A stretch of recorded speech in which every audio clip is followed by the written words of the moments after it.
In math, division. It's a method of distributing a group of things into equal parts.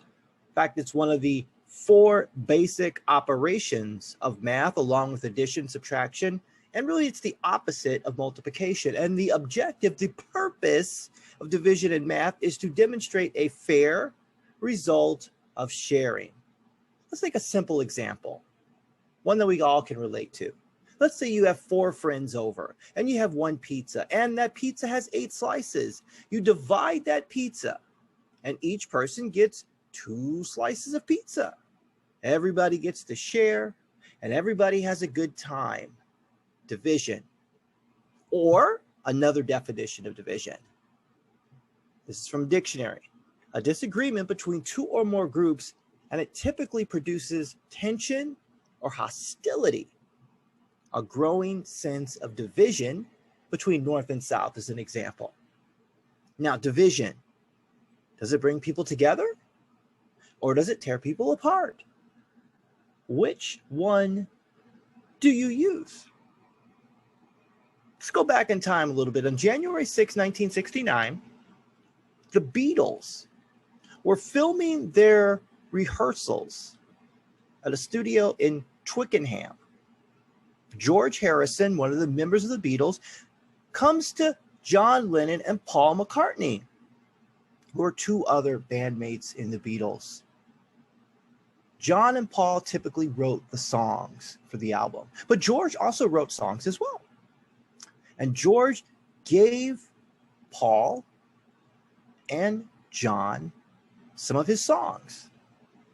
Well, they rejected those songs. The songs that George gave them never appeared on the album that they were recording, the album Let It Be. In fact, on those rehearsals, they filmed a segment where George and Paul ended up in an argument. So on April 10th, 1970, Paul McCartney announced to the world that the Beatles had broken up. All things must pass. Division and conflict, it can bring one story to an end, but it could also be the birth of something new. Think about this term, all things must pass. What does that mean to you? Welcome to the Steven Thompson Experience. My name is Steven Thompson, and this is my experience. We are going on a journey using music and history as a roadmap. And at the end, hopefully, we will have taken something old to teach something new. This is the intersection between the spiritual, the secular, and an exploration of what happened and what is possible, all the while embracing who you are, who we are, and how together, whether it be as one, 2, or many, perhaps we can make our part of the world a little bit better than it is currently.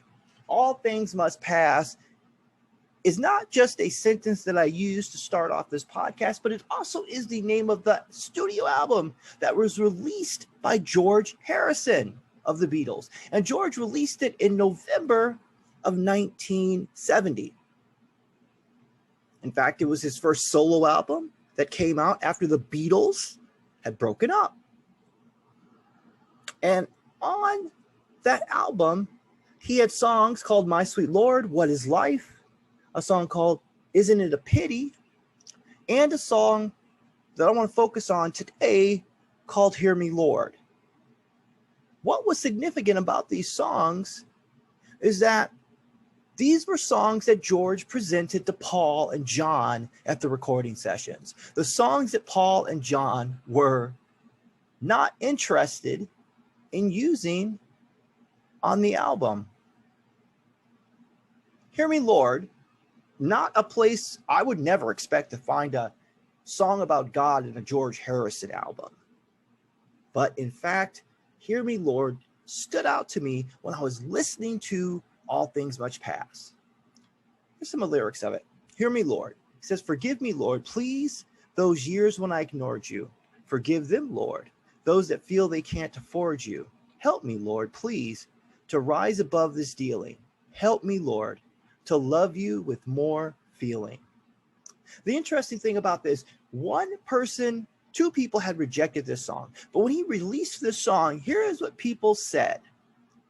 In an album review from NME, Alan Smith said that Hear Me Lord was an impassioned hymn and a standout number within the whole album. It was a triple album at the time that he released. Rolling Stone's Ben Garrison, who had in the past had kind of not necessarily said good things about George Harrison, said that Hear Me Lord was a big statement. And he said that George Harrison stops preaching but speaks to a God and delivers a simple but majestic plea. The New York Times, the writer Don Heckman, called Hear Me Lord a song that intensified Harrison's spiritual life and his resolve. And he said that with the breakup of the Beatles, this is what Don Heckman said, quote, "And now with the breakup of the Beatles, a seemingly fact of life, how ironic that it is Harrison who, possibly because of his detachment from the Lennon-McCarthy emotional axis, has maintained and even increased his creative momentum." The message of this is this. Look at this. People will reject your work, but there is someone who will accept your work. George Harrison had found a producer, Phil Spector, at the time, who believed in his music. George didn't quit. He didn't throw out his ideas. He just simply took them to someone else. He found other areas of support. There are always been ideas that have been rejected. And later, the people who proposed those ideas at first are vindicated. Simple concept, the earth revolving around the sun. We all understand from our third grade science courses, kindergarten science courses, that the earth revolves around the sun. But in fact, this was not a widely accepted idea. In fact, in the 1600s, a man named Giordano Bruno was burned at the stake, killed by the church for believing that the earth was the center of the universe.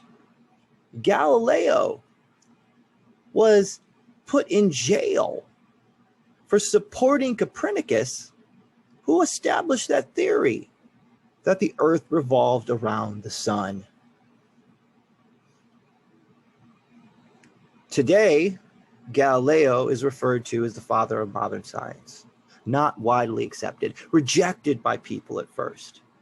But over time, the ideas that are grounded in science, grounded in common sense, grounded in something, win out. And maybe sometimes you need a little bit of help. Maybe that's what Harrison was appealing to, is he was appealing for spiritual help. In that song, he's quoting Matthew 6, drawing inspiration from Matthew 6, 9-13, the Lord's Prayer. "O Father in heaven, hallowed be your name. Your kingdom come, your will be done on heaven as it is in earth, on earth as it is in heaven. Give us today our daily bread, and forgive us our debts, as we also forgive our debtors. And lead us not into temptation, but deliver us from the evil one." Division and the consequences may be the end of one situation, but could be the beginning of something new, something different, and in a place where you can thrive and benefit others. Look for those places, search for those places. Perhaps you need spiritual help to get there, perhaps you don't. Maybe at some times, after a rejection, after a disappointment, you could be tempted to say, "I don't feel like doing it."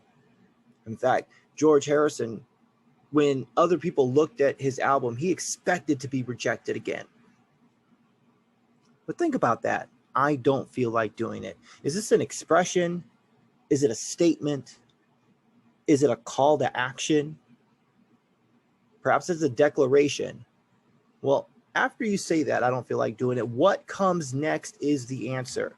You can decide to not move forward. But then what?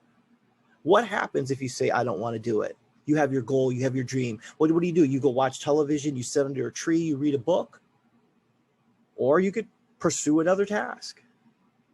The time is going to pass regardless. Your decision not to do something won't stop time from passing. And maybe in the end, you're going to wish maybe you did it. Think about this. Do you hope that by not doing something, that it may go away, your desire, your vision, that it's going to simply go away? Well, you could be lucky, and someone could come along and do it for you. Maybe they'll finish the task for you. Maybe they'll complete the job for you. But if that is your situation, at least you can take the time to say, to be thankful and say, I appreciate that. But if that is not an option, and if you're not okay with giving your work to somebody else, or giving your situation to somebody else, or watching someone else achieve what you originally set out to do, here's another choice. I'm going to do it anyway. And then you start one step at a time. You feel better. Maybe you won't, but you will have more progress than if you chose not to. Your feelings in the situation after a rejection, after being told no, those may be thoughts. Maybe you're sad. Maybe you're upset, but question them.